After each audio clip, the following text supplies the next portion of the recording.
you knock out a tooth and you gotta film the rest of today like I did with the herpes. When I was bodybuilding, I was rolling around in my driveway with these on, with my bikini on.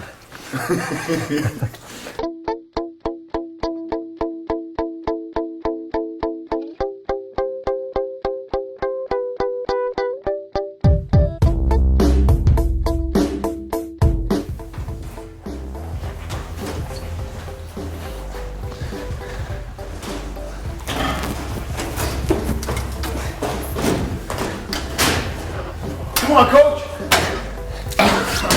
Whoa.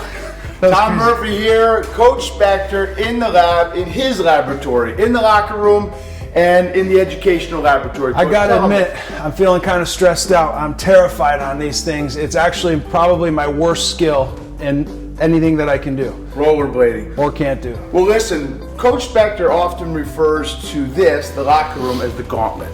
And we know that the Gauntlet's different for every kid. Sometimes it's the locker room, sometimes it's the cafeteria, sometimes it's the school bus, or just a regular educational classroom, which you call the laboratory. But talk to him, Coach, about the Gauntlet.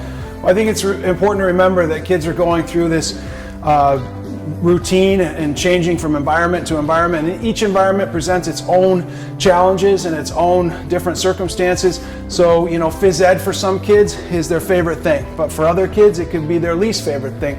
So it's my job to welcome them into this environment and try and reduce that stress. I can do that through a lot of different ways.